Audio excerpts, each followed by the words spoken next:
C'est haut, imaginez pas ça comme ça, l'opéra.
Merci les enfants du CPF.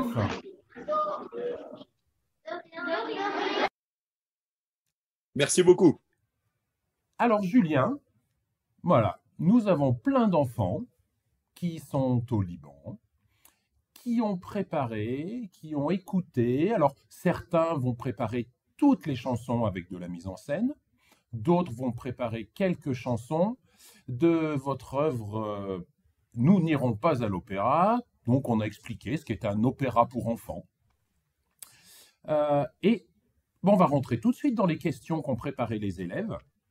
Et là, je vais m'adresser à la classe CM1B de l'école Khadija El Kobra, qui avait une question à vous poser. Oui, bonjour. Voilà, on a notre élève, Racha, qui va vous poser la question. Je ne sais pas si vous la voyez, voilà. Oui. Comment vous est venue l'idée d'écrire cet opéra? Eh bien, Alors, on m'a demandé. En fait, on m'a demandé d'écrire un opéra sur l'opéra. C'est un peu comme un serpent qui se mord la queue. C'est-à-dire qu'écrire un opéra sur un opéra, c'était compliqué. Et l'idée que j'ai eue, c'est que je dois avouer que quand j'ai commencé à écrire cet opéra, je ne connaissais pas. Enfin, moi, j'écoute beaucoup de musique classique, mais c'est la musique c'est pas l'opéra que j'écoute le plus, que j'écoutais le plus. Moi, j'écoute plutôt de la musique instrumentale, en fait, la musique jouée par des instruments. Et je me suis dit, il faudrait que j'écoute beaucoup d'opéra pour savoir de quoi parler. Et en écoutant beaucoup d'opéra, j'ai eu l'idée de faire comme ça un opéra qui raconte une histoire d'enfants qui vont à l'opéra, mais qui, dans cet opéra, j'ai caché des tas de petits bouts d'opéra très connus, des opéras de Verdi, de Puccini, de Monteverdi. Bon, pour être compositeur d'opéra, il ne faut pas avoir forcément un nom qui termine en I. Hein. Il y a d'autres compositeurs, mais il se trouve que j'ai... Voilà. Et donc, j'ai eu cette idée. Je me suis dit que c'était un bon moyen de faire découvrir à tous les enfants du monde l'opéra par un seul opéra qui en aurait 50 dedans. Merci Julien pour votre réponse. Toujours à Khadija El Kobra, une question des CM2A. Bonjour, c'est la CM2A. Bonjour Monsieur Julien, bonjour Monsieur Bruno. Ça va, vous allez bien? Oui. Bon, et il y a Bilal qui va vous demander une question. Bonjour. Bonjour.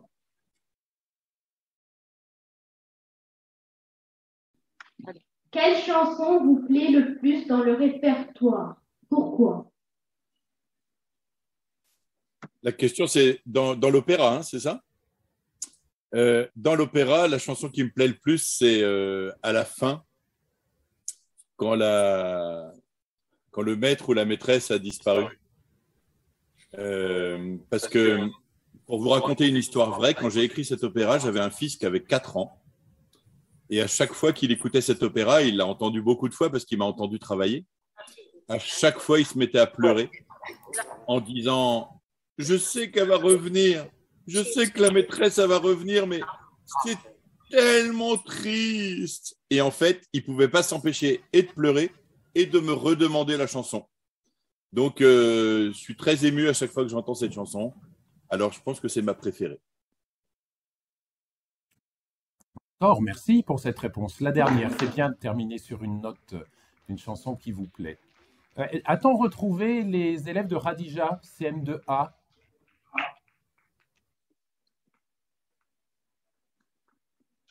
Oui. Alors, vous pouvez reposer votre question numéro 2, s'il vous plaît? Les paroles sont-elles tirées de faits réels? Je vais vous la lire, la question. On a eu un problème de micro, c'est les paroles sont tirées des faits réels. Voilà.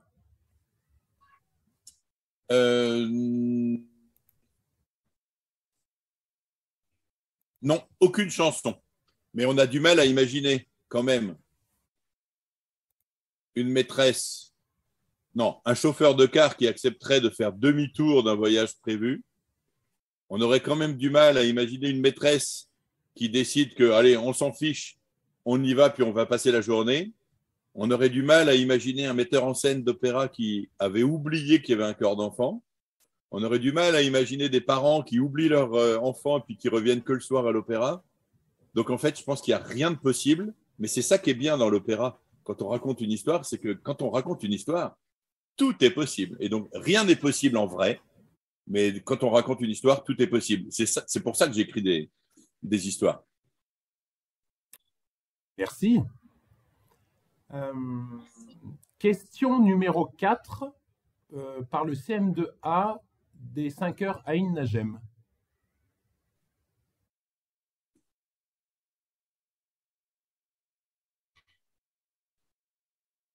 Angie Sleiman de la classe de CM2D, 5 heures Aïn Najem. Quelles sont les difficultés qu'avez-vous rencontrées en écrivant cette œuvre? Les difficultés, c'est qu'il fallait que... Alors, il fallait que ça plaise aux enfants. Donc, j'espère que l'opéra vous plaît. Ça, je vais dire, j'ai un peu l'habitude d'écrire pour les enfants. Mais je savais que cet opéra serait regardé par plein de maîtres et maîtresses. Et il fallait que cet opéra, il plaise aux maîtres et maîtresses qui ne seraient pas forcément à votre place. C'est-à-dire les maîtres et maîtresses, des fois, ils ne sont pas sur une scène à essayer de chanter, etc. Ils regardent la partition, ils regardent le texte et ils disent « Ah oui, ça va être bien ». Donc, la difficulté que j'ai rencontrée, c'est qu'il fallait que ce soit un opéra où les enfants rentrent dedans et rentrent dans l'histoire et aient envie de le chanter, mais aussi que leurs enseignants et puis même d'autres personnes puissent se dire « Ah oui, oui, ça va être bien, c'est intéressant ». Il fallait qu'ils voient tout de suite l'intérêt de l'opéra. Et donc, j'ai dû réfléchir beaucoup pour que... C'est un peu comme un objet. Il faut que cet objet il soit beau, quel que soit le côté par lequel on le regarde. Merci. Le CM1A du Collège protestant français pour la question numéro 5.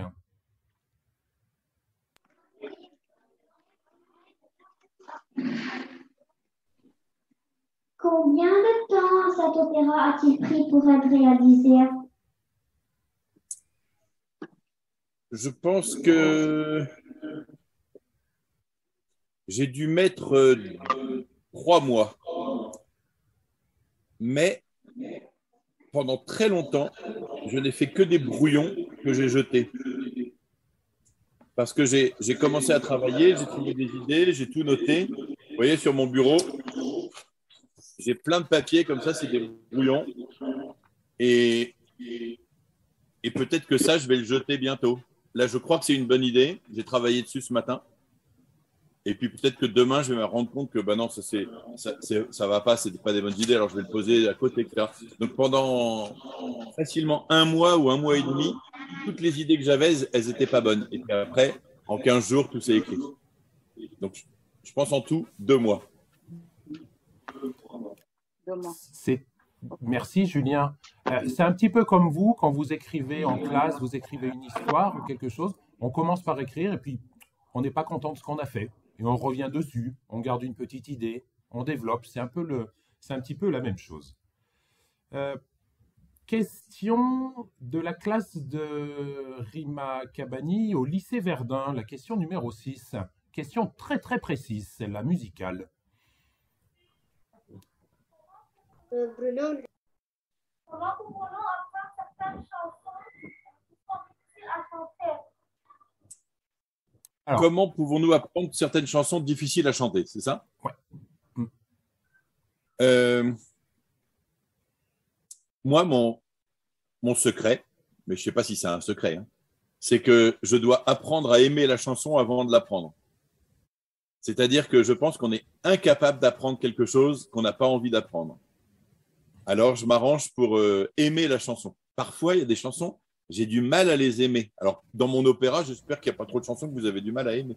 Mais de temps en temps, j'ai du mal à apprendre des choses parce que je ne vois pas à quoi ça sert, ou je ne comprends pas, ou j'ai l'impression que ça ne m'intéresse pas. Et donc, la première chose que je fais, c'est que je veux avoir envie d'apprendre. Donc, j'essaye de m'intéresser et puis trouver que c'est intéressant, enfin, trouver que ça me plaît, en fait.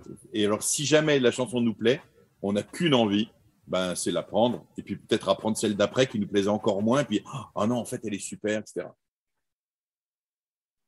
Même, j'ai écrit des chansons sur les tables de multiplication. J'ai écrit, dans le fil de discussion pour les professeurs, si vous voulez, je vais mettre le lien. Vous pourrez entendre les 9 tables de multiplication en chanson. Des fois, les enfants, ils n'ont pas envie d'apprendre les tables de multiplication. 5 x 6, 30, 6 x 6, 36, 7 x 6. Eh bien, en chanson, c'est un peu plus rigolo. Alors, c'est un bon moyen, par exemple, d'aimer quelque chose qu'a priori, on n'aimait pas. Merci, merci Julien. Alors là, comme les enfants, je pense que vous avez vu le décor qui est en fait le bureau de Julien Joubert. Alors si on regarde bien, on voit un clavier, on voit un piano, on voit plein de partitions, plein de livres. Et alors je sais aussi, mais peut-être que Julien Joubert va me le dire, à sa droite, il y a un mur qui, je pense, doit essayer d'absorber un peu le son. Parce que quand on travaille la musique, on évite de gêner toute la famille. Et je pense que c'est ça. Et là, nous avons une série de questions maintenant, Julien, si vous en êtes d'accord, sur votre métier. Parce que vous êtes compositeur et c'est un vrai métier. Et nous avons la classe CE1C du Collège des filles de la Charité Dar en-Nour qui souhaite vous poser une question. C'est la question numéro 7. Bonjour, je m'appelle Yara Mahlouf de Dar en-Nour. À quel âge avez-vous composé votre première œuvre musicale? Alors, j'ai 2 réponses. La première réponse, la vraie, ce serait quand j'avais votre âge, quand j'avais 8 ans, 9 ans. Mais je ne l'ai pas gardé parce que ce n'était pas très bien. Et la première œuvre musicale que j'ai gardée, qu'il se joue encore,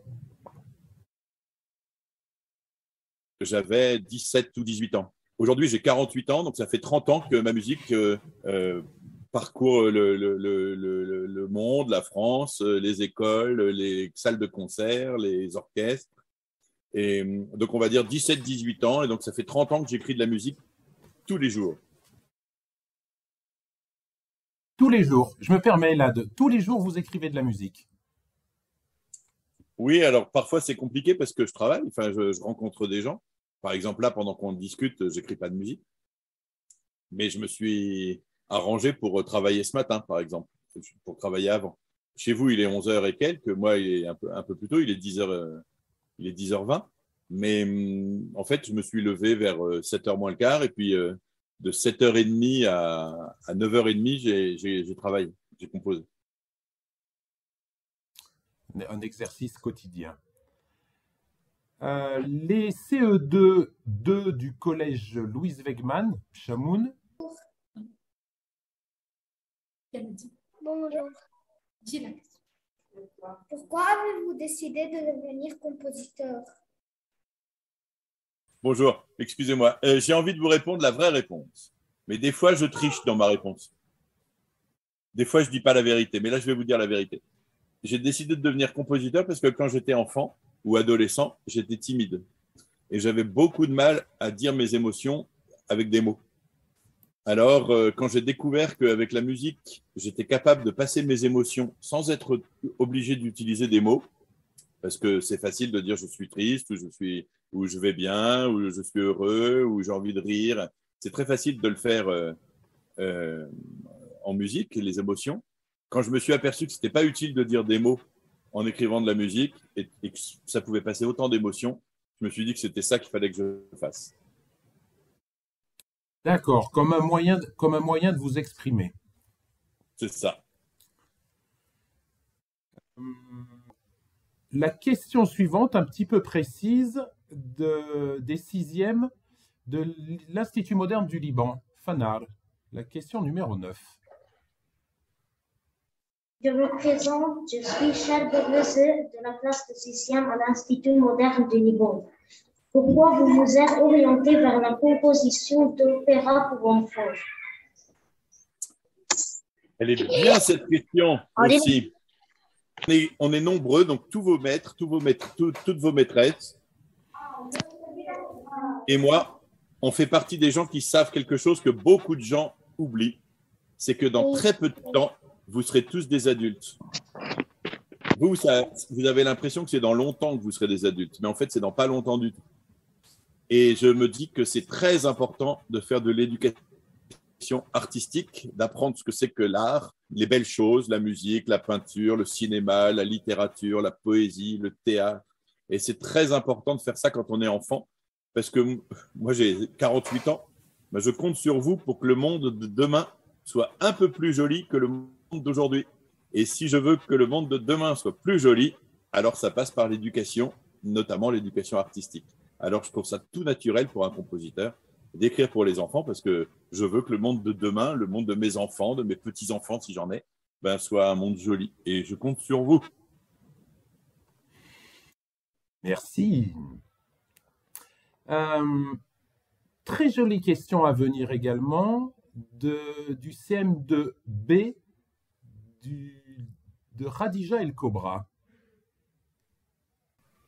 Être un auteur-compositeur, c'est plus un métier de transport. Je vais relire la question, puisqu'on l'a eu avant. C'est être un auteur-compositeur pour vous, c'est plus un métier ou une passion? Ah. Oh, oh. C'est une vraie question. Non, au départ, c'est une passion. C'est sûr que c'est une passion. Mais j'ai rencontré quelques difficultés. Parce que, vous voyez, si j'avais un autre métier qui n'a pas de rapport avec la musique, si j'étais, je sais pas quoi, boulanger ou banquier, et que j'aimais la musique, alors après mon travail, le soir, en revenant de la banque ou de la boulangerie, j'aurais une envie, ça serait faire de la musique. Et donc, je prendrais mon violon, mon violoncelle, mon piano, et puis je ferais de la musique. Moi, je suis musicien, et ce que j'aime faire, c'est de la musique. Ça veut dire que quand j'ai terminé mon métier de musicien, ce que j'aime faire, c'est de la musique. Mais comme j'en ai déjà fait pendant toute la journée, qu'est-ce que je vais faire le soir? Je vais recommencer la même chose. Et au bout d'un moment, je me dis, mais il faut absolument que je trouve autre chose. Et alors, j'ai travaillé en moi-même, c'est-à-dire j'ai réfléchi pour trouver une autre passion que la musique. Et je vais vous avouer quelque chose, j'en ai trouvé une. Je vais vous montrer. C'est la gastronomie. C'est-à-dire que j'aime énormément manger. Et je vais vous montrer mon problème.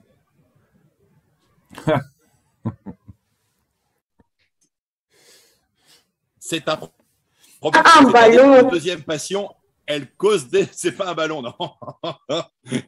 Et ma deuxième passion pose des problèmes. Voilà. Mais je suis content d'avoir une autre passion. C'est-à-dire que finalement, la musique aujourd'hui, c'est mon métier et je m'occupe de gastronomie.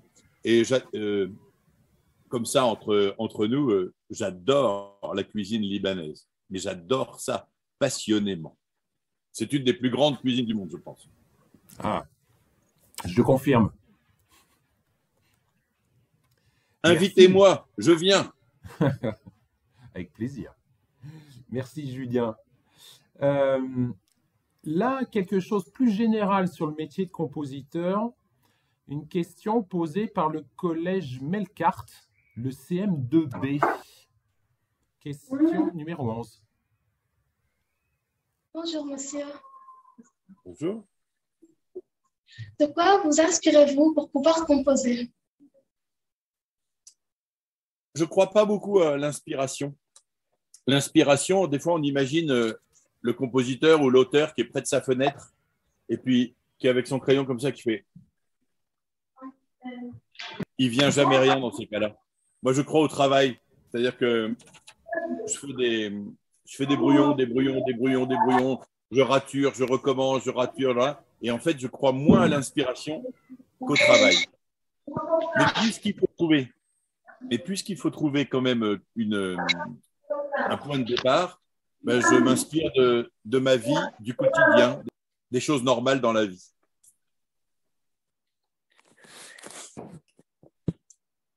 Un travail donc, un vrai. C'est vrai. Question très intéressante maintenant, et je pense que vous y avez presque répondu, mais il va falloir que les élèves comprennent ce que c'est, je pense, qui nous vient du lycée Verdun, classe CM1, CM2D. La question numéro 12.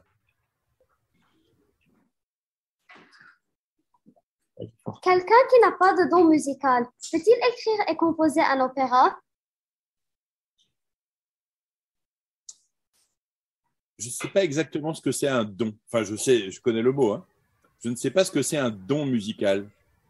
Je crois que c'est plutôt une envie. Alors, quelqu'un qui n'aurait pas d'envie musicale, un don, le verbe qui va avec don, c'est donner. Mais il ne s'agit pas simplement il faut savoir recevoir, en fait. Et recevoir, c'est avoir envie de prendre. Et en fait, quelqu'un qui n'aurait pas envie d'écrire de la musique, ben non, il ne pourrait pas écrire un opéra. Quelqu'un qui a envie d'écrire un opéra, ça veut dire qu'il est prêt à prendre ce don et à travailler. Alors, je crois que tout le monde peut écrire un opéra. J'ai un spectacle que je tourne, un spectacle rigolo, un one-man show, que j'ai appelé « Tout le monde écrit des chansons ». Pour répondre à ta question, j'aurais pu dire « Tout le monde écrit un opéra ». Merci. Ce qui est très intéressant dans ce que vous dites, Julien, c'est la musique. Voilà, c'est quelque chose qui s'apprend, c'est un travail et c'est pas le jour de la naissance qu'on est un très bon musicien et un très bon compositeur. C'est du travail comme plein d'autres matières. Pour faire le lien avec quelques questions diverses, on a une école, enfin le lycée Charlemagne, qui a regardé un petit peu votre biographie, c'est-à-dire ce que vous faisiez comme musicien, et qui a une question un petit peu particulière à vous poser. Vous ne l'avez pas vue hier, celle-là. La question numéro 16, que j'ai notée. Alors, elle est numérotée 16. Je crois que c'est Dolly qui m'a donné ça ce matin. Question particulière sur le métier de musicien. Alors, est-ce que nous avons le lycée Charlemagne qui pourrait nous poser cette question-là? Bonjour. Bonjour. Bien sûr. Je suis Hélène de l'école lycée Charlemagne. Ma question est, qu'est-ce qu'une soirée de piano bar et serait-il tellement facile de l'animer? Je vais vous la relire, Julien. Ils ont vu ça dans votre biographie. Mais qu'est-ce que c'est qu'une soirée de piano-bar? Puisqu'apparemment, vous avez joué dans des piano-bars. Et est-ce que c'est facile d'animer un piano-bar? Ça fait partie du métier ou de la formation. Voilà, ils étaient curieux de cet aspect-là. Alors, c'est pas facile du tout. C'est pas facile du tout et c'est un drôle de métier de comédien, de musicien. C'est un peu comme si on était considéré comme un meuble dans un restaurant. C'est vrai, hein? Les gens nous ignorent. Il faut être là sans que les gens nous rendent compte. Aujourd'hui, dans un restaurant, souvent, il y a quelqu'un qui met un disque. Dans les restaurants très chics, il n'y a pas de musique parce que ce qui est agréable, c'est manger, c'est pas écouter de la musique qu'on écoute à moitié. Dans les restaurants pas très chics, mais qui veulent faire croire qu'ils sont chics, ils font pire que tout, ils engagent un musicien. Alors moi, quand j'avais 16, 17, 18 ans, 19 ans, eh bien, j'étais content de me faire un petit peu d'argent en allant jouer du piano-bar. Pour jouer du piano-bar, vous êtes au piano et les gens vous demandent une chanson. Il y a des gens qui disent « Ah, est-ce que vous voulez bien jouer les feuilles mortes ?» Les feuilles mortes, c'est une chanson très connue. Alors,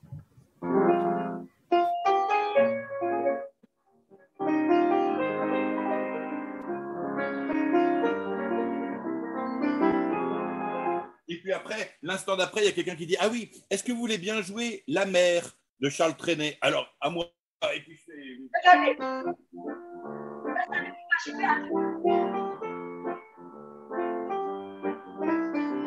etc. Et puis en fait, il faut faire des chansons. Et puis surtout, là où c'est difficile, c'est qu'il faut savoir combien de temps dure un repas. Est-ce que j'ai le droit de recommencer? Est-ce qu'il faut refaire les mêmes morceaux? Est-ce qu'il faut arrêter? Est-ce que c'est fatigant. Et je suis content de plus faire cette occupation-là aujourd'hui. Même si, entre amis, il peut m'arriver de faire ce genre d'activité. Pour qu'on chante tous ensemble. Merci, merci Julien. Alors maintenant, des questions un peu plus ouvertes, un peu plus personnelles peut-être. Alors, le CM2A de l'école Azem a une question, la question numéro 13 à vous poser. Bonjour, Monsieur Julien Gebert. Voici ma question. Connaissez-vous des compositeurs et artistes libanais? Personnellement, non. Je ne sais pas, mais je ne connais pas en vrai. En revanche, alors là, j'aurais dû réviser. Hein.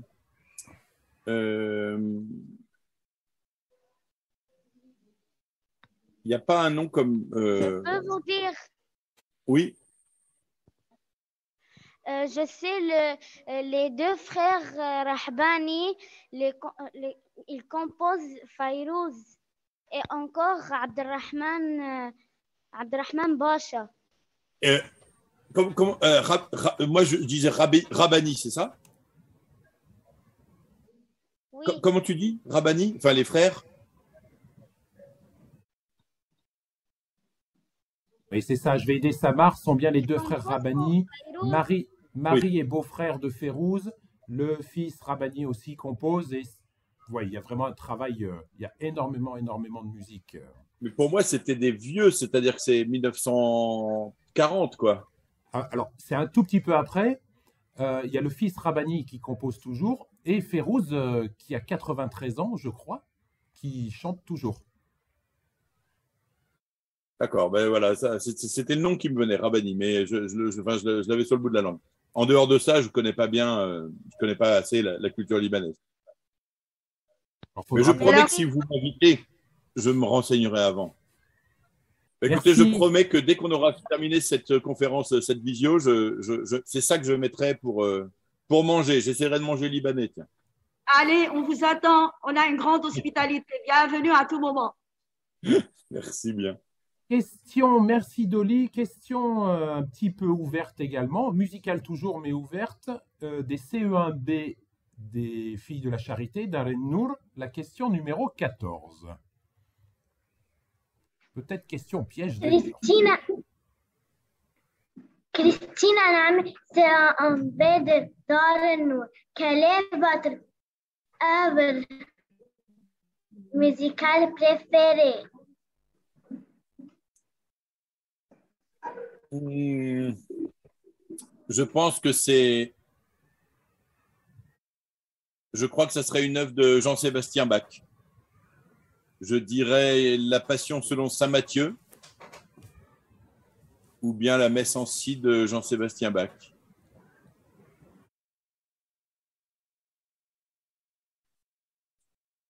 J'ai hésité avec une œuvre plus moderne. Ça aurait pu être aussi un opéra de Shostakovich, que j'aime beaucoup aussi.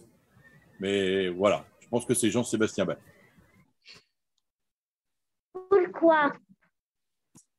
Pourquoi? Parce que il écrit de la musique qui paraît tellement évidente, et pourtant, quand on regarde comment c'est fait, je n'arrive pas à comprendre, pourtant j'ai une technique, je n'arrive pas à comprendre comment un homme peut écrire de la musique aussi belle et aussi intelligente. Je n'arrive pas à comprendre à quel point ce compositeur était génial tout en restant humain. C'est un mystère. Merci Julien. Dans les écoles, vous demanderez à vos professeurs de musique et vos maîtresses de vous faire écouter du Jean-Sébastien Bach, mais je ne doute pas qu'il y en ait souvent. Une question maintenant un peu plus ouverte et sur l'avenir du Collège des 5 heures à Innagem. La question numéro 15.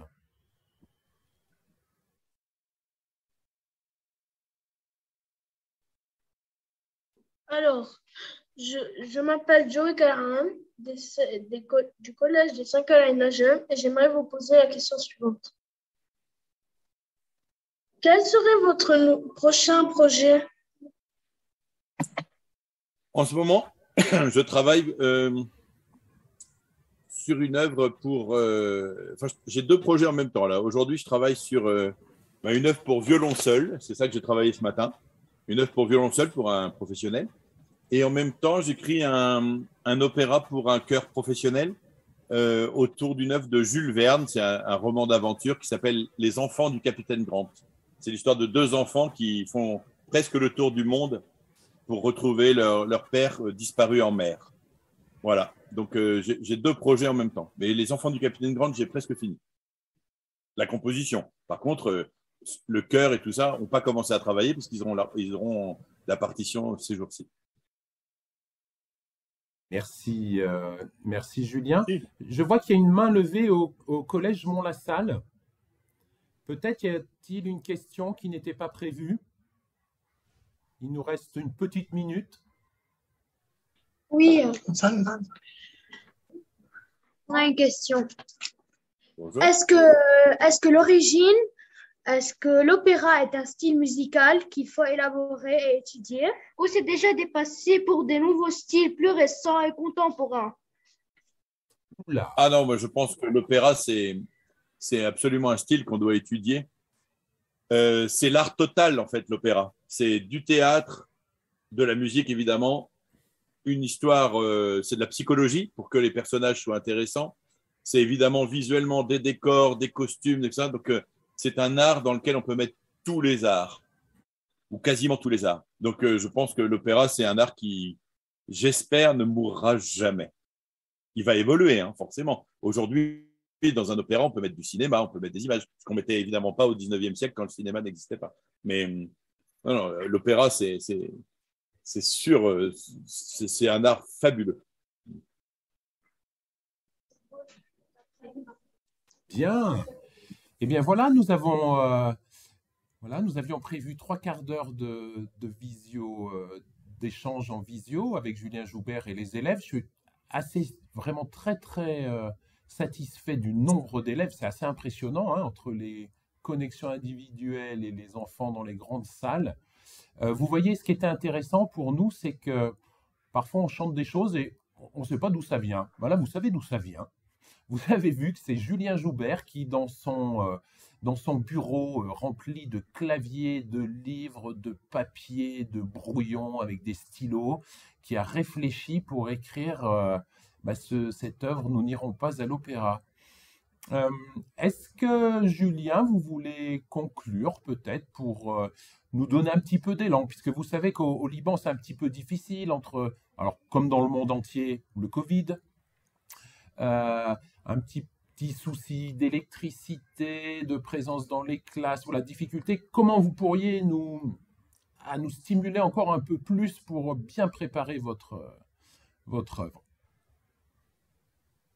Oh, je ne sais pas comment vous stimuler. Vous avez visiblement ce qui ressort de cet échange, c'est beaucoup d'énergie de la part des enfants et des enseignants. Et ça, moi déjà, vous me stimulez. C'est-à-dire que en recevant toute l'énergie que vous donnez tous, là, je n'ai qu'une envie, c'est me remettre au travail et produire de nouvelles pièces. Donc, vous pouvez être assuré que je vais produire d'autres opéras. Vous pourrez rechanter l'an prochain, dans 2 ans, dans 3 ans, dans 4 ans, dans 5 ans, dans 10 ans, dans 20 ans, dans 50 ans.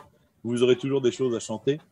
Et j'ai l'impression, mais ça c'est dans ma vie, moi, dès que j'ai un souci, en fait, à partir du moment où je me réfugie dans une histoire chantée, mon souci, il a tendance à diminuer. Alors, c'est un peu fuir la réalité que de se réfugier dans un opéra, mais de temps en temps, ça fait quand même du bien, je crois. Merci. Et Bruno, vous pouvez donner mon adresse mail aux enseignants si pour continuer le dialogue. Je suis vivant, donc n'hésitez pas. Voilà, je mets un peu de temps à répondre parce que je suis beaucoup sollicité, mais n'hésitez pas. Et de toute façon, bon, vous savez qu'il nous sera difficile, nous, de faire des grands concerts avec du public, hein, c'est un tout petit peu compliqué, mais il y aura des captations vidéo, donc avec une petite chaîne YouTube qui sera créée pour l'occasion, et bien sûr, nous vous enverrons le lien pour que vous puissiez voir le travail des élèves. Parfait. Ben, pendant ce temps-là, révisez les tables de multiplication. Si vous allez dans la discussion, vous trouvez la playlist. Vous pouvez apprendre 9 tables de multiplication en une après-midi. Bien. Merci beaucoup, Julien, pour votre disponibilité. Merci à vous tous. Merci beaucoup. Au revoir les enfants pour votre attention et pour les questions. Alors, elles n'y étaient pas toutes, mais merci beaucoup. Au revoir. Au revoir. Merci. Au revoir. Au revoir. Au revoir. Au revoir. Au revoir.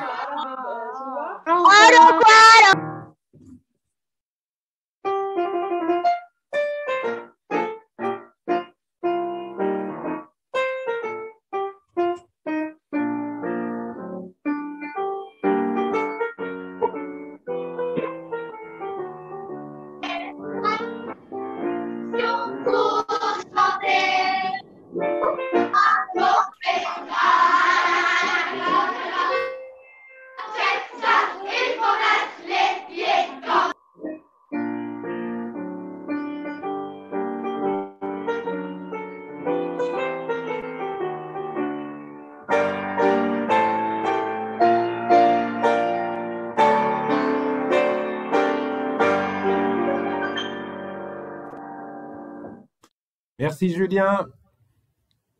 Merci bien. Merci beaucoup.